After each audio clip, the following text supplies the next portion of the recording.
Biografi Martha Christina Tiahahu. Nama lengkap Martha Christina Tiahahu. Tanggal lahir 4 Januari 1800. Tempat lahir Desa Abubu, Nasal Laut, Maluku.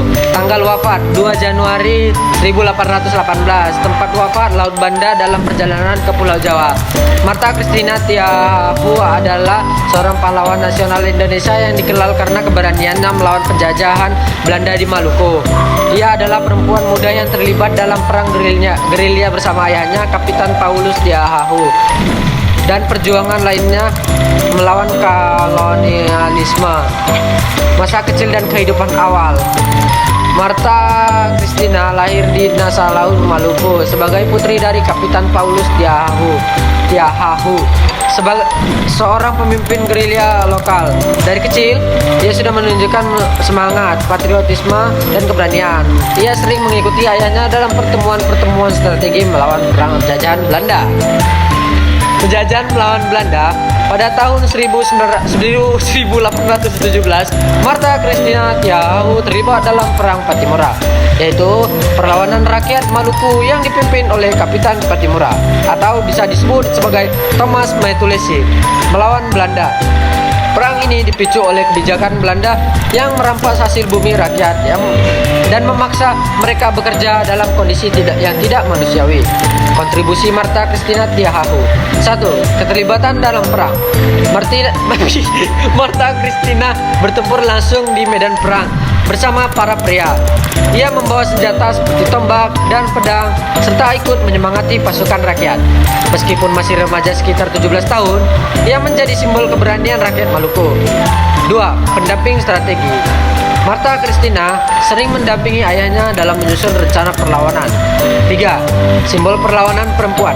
Keberanian Martha Christina menginspirasi banyak perempuan Maluku untuk ikut berjuang melawan penjajah, penangkapan, dan kematian.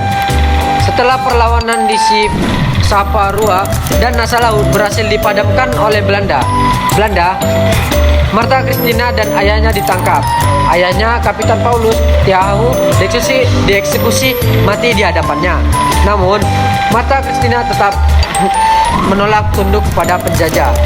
Dibuang ke Jawa. Setelah penangkapannya, ia bersama beberapa tahanan lainnya diasingkan ke Pulau Jawa.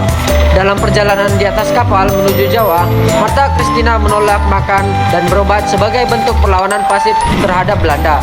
Wafat. Ia akhirnya meninggal pada 2 Januari 1818 di atas kapal dan jenazahnya dilarung di Laut Banda. Pengakuan dan warisan. 1. Sebagai pahlawan nasional. Pada tahun 1969, Martha Christina Tiahahu dianugerahi gelar pahlawan nasional Indonesia karena keberaniannya dalam melawan penjajah. 2. Inspirasi bagi perempuan. Martha Christina menjadi simbol perjuangan dan keberanian perempuan Indonesia, khususnya di Maluku. 3. Monumen. Sebuah monumen untuk mengenang Martha Christina Tiahahu didirikan di Karangpanjang, Ambon. Kontribusi Martha Christina. Semangat patriotisme. Martha Christina menjadi contoh bahwa perempuan berperan besar dalam perjuangan kemerdekaan, perjuangan melawan penindasan. Ia menjadi simbol perlawanan terhadap ketidakadilan, bahkan hingga pengorbanan nyawa. Pengaruh budaya. Sosoknya menginspirasi generasi muda Maluku dan Indonesia untuk menghargai kebebasan dan melawan penjajahan. Martha Christina Tiahahu adalah salah satu tokoh perempuan yang membuktikan bahwa keberanian dan ketangguhan tidak mengenal usia maupun gender.